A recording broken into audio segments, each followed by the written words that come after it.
Bienvenidos, queridos telespectadores, una semana más para este paseo sentimental, nostálgico, afectivo, lleno de recuerdos de una Huelva, en muchos casos ya desaparecida por la acción de la piqueta o por el paso del tiempo, pero muy viva tanto en el corazón de los que la disfrutamos, la conocimos y la vivimos, como la de aquellos que sin conocerla han oído hablar de la Fuente Marna, de los jardines del muelle, de la Feria de la Cinta.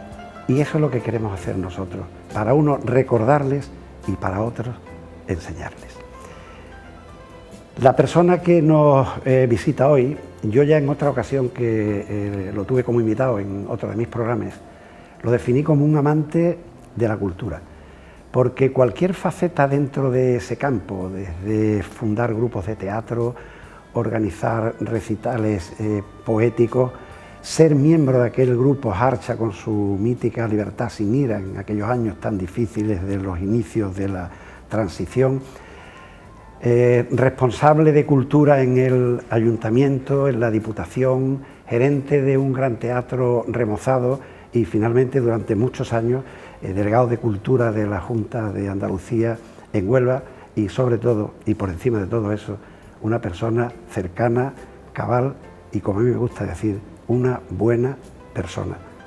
Buenas noches, Juan José Oña Herbalejo, querido amigo Juanjo. Muy buenas noches y gracias por esa introducción que por una parte te coloca en el escaparate de los años pasados, pero por otra parte uno le parece inmerecida.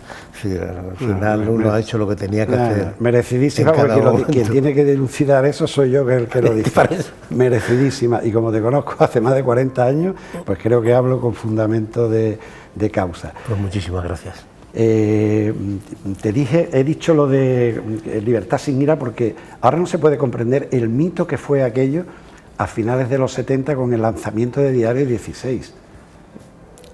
Yo creo que entonces tampoco lo entendíamos. Quiero decir, que para nosotros era un tema más que hablaba de una cosa que nos interesaba, que era el afrontar el nuevo espacio de convivencia que se nos ofrecía pues con naturalidad y tratando de arrancar las espinas que cada uno pudiera tener.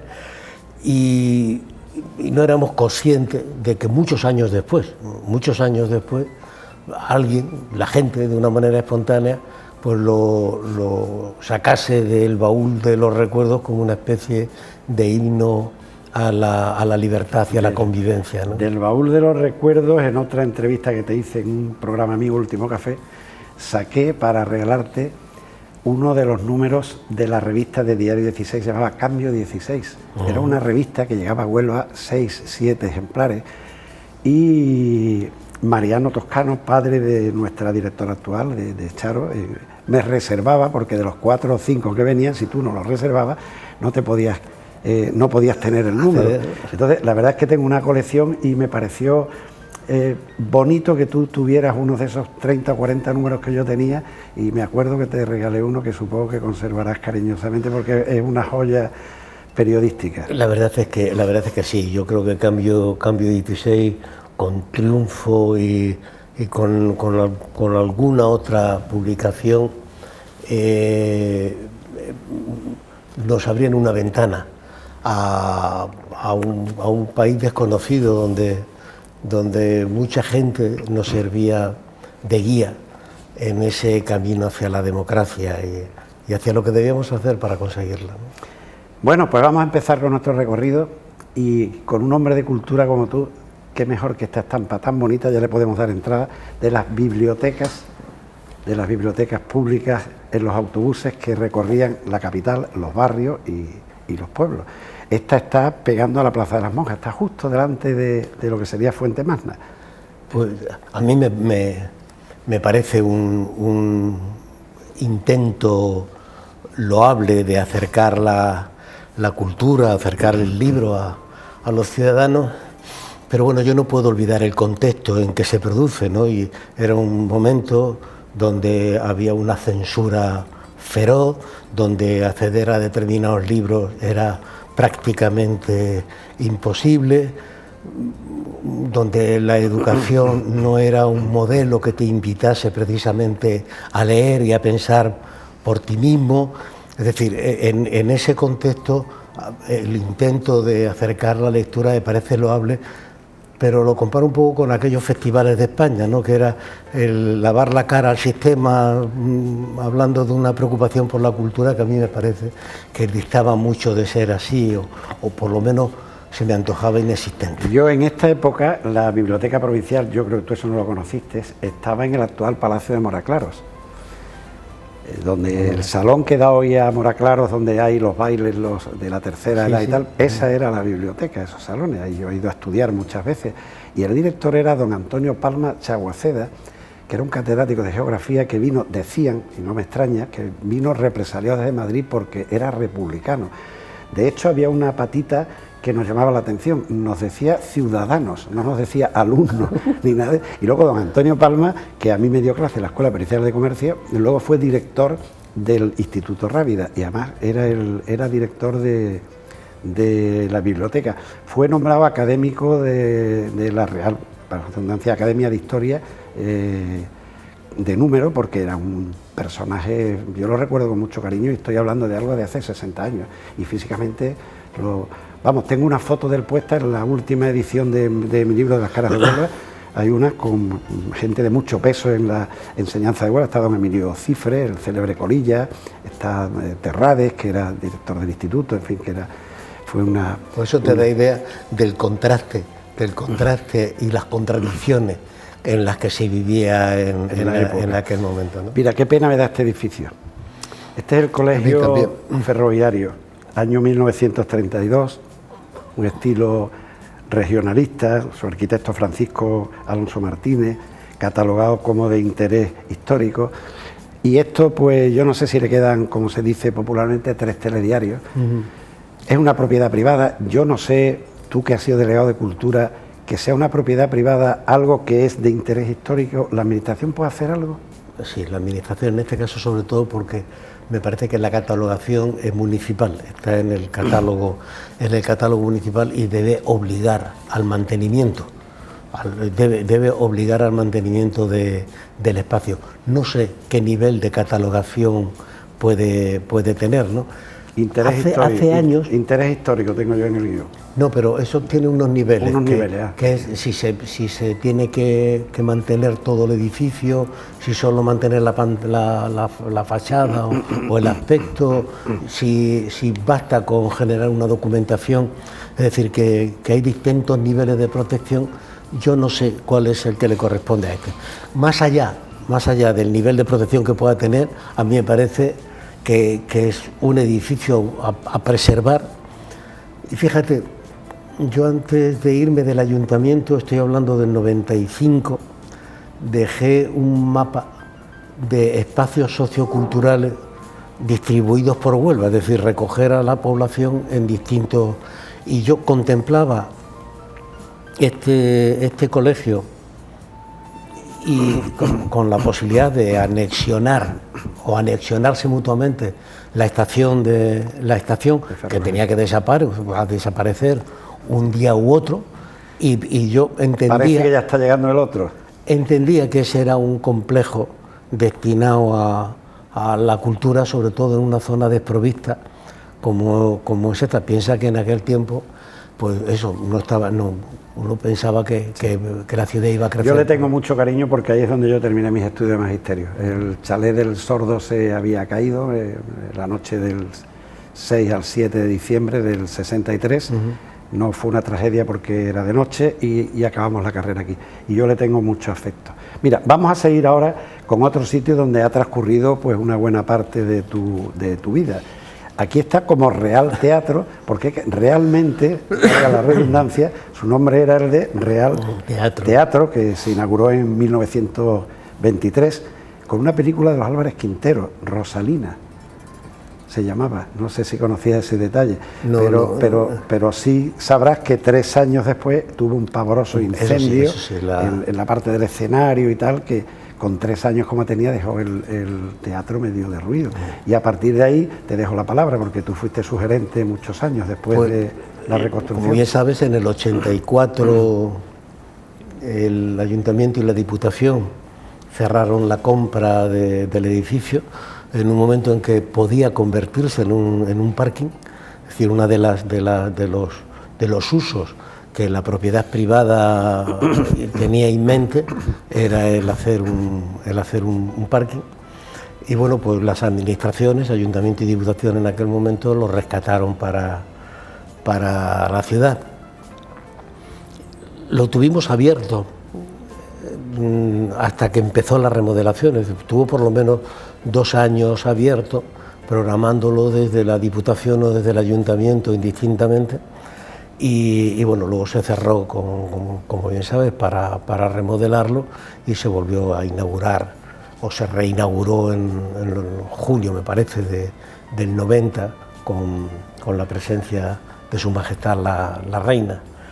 Y bueno, pues yo creo que tuvo 5 años en los que se intentó que fuese un escaparate de lo que se estaba haciendo en este país dentro de las artes plásticas, de las artes escénicas y la música. Procuramos que hubiese una programación variada, donde había teatro, había música clásica, la recuerdo. música clásica, danza, etcétera, etcétera. Y que bueno, pues yo creo que a partir del 95 la programación cayó en un declive y se disoció del favor ciudadano. Perdona, como anécdota te diré que los arquitectos habían colocado las oficinas del teatro en la última planta. Es decir, que cuando yo me incorporé a la dirección del teatro, había que subir todos los días, por lo menos 2 veces, 90 y tanto escalones. Gracias a eso te encuentras hoy tan perfectamente, ¿eh? Mira, un sitio que a los dos nos dice mucho, porque yo te recuerdo a ti cuando nos conocíamos de Hola Hola, de Vuelo de vernos, que uno de los sitios donde coincidíamos mucho es en la cafetería que luego se hizo aquí, la cafetería Antón. Fíjate, la Huelva de esta época, pues el guardia subido ahí en ese peralto con su sombrilla encima, una moto que va pasando, a la izquierda estaba la Avenida de Italia, Avenida del Odiel, que es por donde entraban los camiones, las camionetas de damas, los que iban a la pescadería, y por la derecha, por la entonces calle 18 de Julio, o Iberdigón, entraban los coches, porque la Gran Vía no existía. Todavía no se había tirado la delantera del jardín de la Casa Colón y consiguientemente tenían que entrar por la calle 18 de Julio. Estoy viendo desde aquí, totalmente a la derecha, una de las tabernas míticas de la zona, que era a las 8 horas. Tenía un inmenso reloj marcando las 8, siempre parado en las 8, pero la taberna era de las 8, y no hay fotos de la taberna. Por eso al ver esta, digo, caramba, si están las 8 horas. Bueno, un recuerdo de lo que era Huelva en esta época, mediados de los 60, y de lo que es hoy día este enclave, y lo que va a ser muy en breve cuando se derribe la tapia de la Renfe, que nos está separando. Bueno, pues un recuerdo muy agradable. Y muy cerca a otro sitio donde también has pasado parte de tu vida. Bastantes años, ¿eh? Aquí donde estamos ahora mismo. Qué curioso es esto, que un capital alemán, Guillermo Sunding, el que piensa en hacer esto, que luego acaba siendo residencia de la colonia inglesa, y lo más curioso es que todo este jardín y toda la decoración floral lo hace una empresa francesa que se llama la Escuela Real de Agricultura de Heisenheim. Qué curioso, dinero alemán, floristería francesa, ocupación inglesa, que amalgama. En aquel momento tampoco había tantos especialistas en estas cosas, ¿no? El jardín es una maravilla, con muchas especies desconocidas en Andalucía. Al fondo está el salón de baile. Y a partir de ahí sigue tú, porque aquí tú trabajaste muchos años. A mí me parece que fue de los éxitos de gestión. Me parece que fue de José Antonio Marín Rite como alcalde, fue recuperar este complejo para la ciudad y convertirlo en un complejo cultural. Como se sabe, el espacio que ahí ocupaba el salón de baile hoy lo ocupa el auditorio. A mí me parecía que era un complejo que hacía falta, que hacía muchísima falta en Huelva, porque, si recuerda, había que hacer las exposiciones de un cierto carácter en el salón de pleno, con unos paneles preparados ad hoc. Allí se hizo, pues, quizás la primera exposición antológica importante de Pepe Caballero, por ejemplo, ¿no? Y cuando se recuperó este espacio, donde estamos hoy, ahora mismo, lo ocupaba una exposición permanente con los óleos de Vázquez Díaz, que eran el poema del descubrimiento, ¿no? Se inauguró con los estarcidos incluso de ese trabajo, y la idea, cuando desde el ayuntamiento se le pidió a Cajasol o El Monte, no sé, y a la Caja de Ahorros de Jerez, que eran los propietarios, que nos lo dejase para tenerlos como exposición permanente. Bueno, aquí está la obra recuperada. Afortunadamente hubiera sido una pena que estuviera seguido el estado de derrumbe que tenía, pero mira qué foto, te sonríes, porque es un bar al que también íbamos muchísimo los dos, el bar de Sindicato. Ahí está el amigo Salvador, que luego abriría Los Cisnes, y está Pero Gil, el camarero, que luego abrió un bar en la calle Tendalera que se llamaba El Bacalito. Pero fíjate, Plata está a la izquierda, que era el encargado de los coros y danzas. Pero qué bar más curioso, yo lo frecuentaba a diario, tenía unos chocos fritos, tomábamos el vermut cinzano entonces, que se había puesto muy, para eso era muy progres, ¿no? El vermut cinzano. ¿No te trae buenos recuerdos esto, y su salón de actos y las obras de teatro?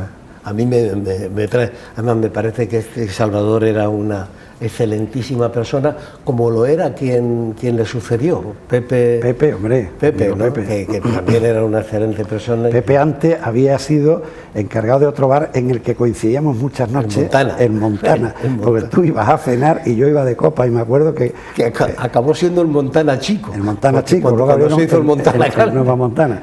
Pero yo, mis primeros recuerdos tuyos de coincidir, que nos conocíamos solo de hola hola, era del Montana y Pepe con su pajarita y su camisa y su chaqueta roja muy elegante. Lo veo porque sigue haciendo deporte, y lo veo en la piscina donde tratamos de desengrasarnos. Pues aquí, cuando hacíamos las muestras de teatro de los pueblos de España o las muestras de teatro andaluz, pues lo distribuíamos entre lo que entonces era el salón de actos de la Normal de Magisterio y el salón de actos de Sindicato. Y yo con el grupo de teatro que puse en marcha en Huelva, el sitio de ensayo era ese escenario. Bueno, pues mira, que el tiempo nos va corriendo en la televisión. Muy cerca de donde estábamos, fíjate qué estampa más bonita de la Gran Vía en construcción. Aquí está a la izquierda el Pelayo, otro sitio que frecuentábamos no pocas veces. Lo que le sigue es lo que fue Gobierno Civil, que qué curioso, su primer destino era un hotel llamado Tarteso, nada que ver con el Hotel Tarteso del otro, nada que ver. Esos son unos documentos que escribiendo, trabajando, investigando mi libro de William Martin, en los legajos del ayuntamiento, descubrí, y en el libro publico hasta el presupuesto del hotel. Luego, por orden de la superioridad, se pensó que no, que mejor que hotel iría el Gobierno Civil. Y frente, que eso no lo has conocido tú, había un cine de verano que se llamaba el Cinema Par, que luego pasó a La Palmera. No sé si en La Palmera lo llegaste a conocer o no. Pero bueno, el primer sitio donde estaba el Cinema Par es donde hoy está las oficinas del SAS. Fíjate qué Gran Vía más, no sé, más pueblerina, más intimista, más... Y además era cuando yo llegué aquí, había un triángulo inevitable, que era cuando salías a tomar una copa o unas cañas, que era el Pelayo, la Española, el Mesón, hasta que abrieron el Montana, el Mesón de Gonzalo, el Antoni. ¿Tú sabes quién remodeló ese mesón y lo pasó de una taberna, y ya con esto cambiamos rápido de foto, a lo que fuera? Manolo Marín. Ajá. Manolo Marín, un hombre aquí involucrado en la cultura, en todo, tal, que ahora está en Madrid, ¿no? Pues fue el que hizo la remodelación que le llevó a tener el exitazo que tuvo aquello. Esto también te suena, porque durante muchos años fuiste encargado de organizar cabalgatas. 13 años. 13 años. Y esta está pasando delante de la Casa de la Bola, y por debe de ser la cabalgata o el coso blanco o algo así que había, porque de Reyes no sé, no me imagino, veo ahí una Eucaristía o algo así, pero bueno, la foto es representativa de lo que había en la época y del sitio por donde está pasando, la Casa de la Bola, antes de que la reformaran por completo. La Plaza de la Moja siempre ha sido un sitio donde han pasado cosas, es decir, aquí pasa la cabalgata, pero luego se instaló allí la Feria del Libro, allí se han hecho funciones de la muestra de teatro de calle, allí se han hecho espectáculos de danza internacional cuando se hacía el Festival Internacional de Danza, es decir, que la Plaza de la Monja siempre ha sido un escenario... El escenario cultural... excelente para la cultura. De Huelva. Mira, sitio, esta foto, dos próximas fotos vamos a poner, nos la cede un gran onubense que es José Ramón Manzano, desde su archivo, gran onubense, gran conocedor, gran coleccionista de fotografía y que gentilmente nos permite que publiquemos esta foto. Barrera del Carmen. La Barrera del Carmen yo creo que estaba recién construida en el año 73 o por ahí, porque yo el primer piso que alquilé cuando llegué a Huelva estaba en la Barrera del Carmen. Por eso te la he puesto. Entonces, ese trayecto, luego después he itinerado por toda la ciudad, de la Barrera del Carmen a Villaplana, de Villaplana a la Isla Chica, de la Isla Chica a La Joya, es decir, que luego he itinerado por toda la ciudad, pero ahí fue el primer piso. Y otro sitio itinerante, La Joya, ¿qué te dice La Joya? Ensayos. Viviendo. Ahí fue una de las experiencias, de los periodos de mi vida más ricos de experiencias, tanto personales como artísticas, ¿no? Allí pusimos en marcha un proyecto muy ambicioso que era vivir en común 7 u 8 personas que además se dedicaban a lo mismo. Y aquello pues tenía muchos inconvenientes porque a los problemas del trabajo había que sumar los problemas inevitables de la convivencia, pero que el resultado final creo que mereció la pena, ¿no? En ese sitio era hermosísimo porque aparte de vivir y ensayar, se organizaban unas tertulias tremendas, nunca estábamos solos, siempre había gente que iba por allí. Y sobre todo cuando estábamos preparando el próximo trabajo discográfico, por allí recalaba Pablo Herrero, el músico, y José Luis Armentero. Por ahí se quedaba con nosotros Salvador Tábora, porque había temas suyos y los trabajábamos con él. O una persona entrañable que conocí en el bar de sindicato, en el salón de actos de sindicato, y que luego le musicamos bastantes cosas suyas, como era Eduardo Álvarez Zeller, un gran poeta y una excelentísima persona. Bueno, pues mira, esta foto también que es de José Ramón Manzano.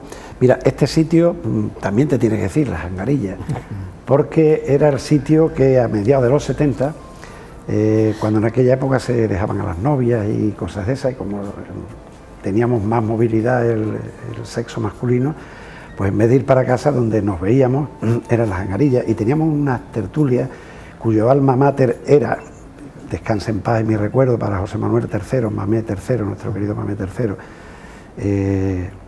yo diría que escritor satírico, poeta de la vida, a pesar de ser, como era yo, bancario en aquella época.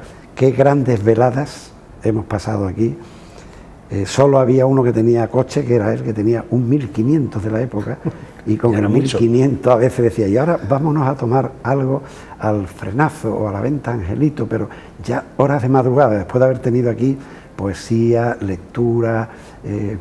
Lo que no sé es cómo nunca apareció alguien a llevarnos todo el mundo a la comisaría, porque vamos, eso en aquella época del año 72, 73, 71, no era muy corriente que lo hiciéramos. De todas maneras, Las Angaritas, la Plaza de la Soledad, y parece que casa natal del piloto Alonso Sánchez. Yo creo que lo de la leyenda de la casa del piloto, yo creo que se ha desmentido científicamente, pero yo en Las Angarillas, cuando llegué a Huelva, tenía una afección de estómago gorda y entonces solo tomaba Vitercas, y tú me ves a mí solo, pues no conocía a nadie, en un rincón de Las Angarillas, aprendiendo a aficionarme al flamenco cuando sonaban... Sitio mítico, inolvidable. Y esta foto, para despedir ya, esta foto es tuya.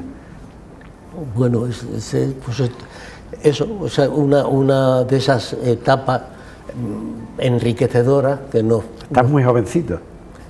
Sí, me imagino que en una foto de esa época tú también estás... Aunque no nos podemos quejar, aparte del color del pelo y del pelo, nos sigue animando el mismo espíritu, ¿no? Pero decía eso, que fue una época absolutamente enriquecedora y irrepetible, nos permitió vivir un periodo histórico de este país, como la transición desde un espacio privilegiado, porque en ese momento tú estabas recorriendo todo el país, con lo cual te daba la ocasión de pulsar como la gente vivía esa transición y te acercaba a los medios. Un momento que... Se nos acaba el tiempo. Que esperemos que nadie tenga que echarlo de menos y que volver a recordar. Juanjo, querido amigo, un placer contar contigo, porque tú en cada programa siempre aportas el conocimiento, la palabra exacta y sobre todo las muchísimas vivencias que tienes de esta Huelva en su cara más cultural. Bueno, necesitamos, me imagino, tanto tú como yo, necesitamos muchas horas de programa para contar todas las experiencias vividas en estos escenarios. Lo que haremos antes de final de la temporada es repetir visitas, si te apetece. A tu disposición. Muchas gracias, Juanjo. Y a todos ustedes, queridos telespectadores, muchas gracias por la atención que nos han prestado. Recordarles nuestra presencia en las redes sociales, Facebook, Las Caras de Huelva, Diego Lopa. Agradecerles que las entradas son constantes, que no hay día donde bajemos, ahora que estamos empezando, luego espero que subáis de las 1.500 a 2.000 visitas, con las fotos, los programas, las sugerencias, las preguntas. Las Caras de Huelva, Diego Lopa, en Facebook a vuestra disposición. Agradeceros vuestra atención nuevamente, esperar que la próxima semana estéis pendientes de Las Caras de Huelva y desearles que sean ustedes especialmente muy felices.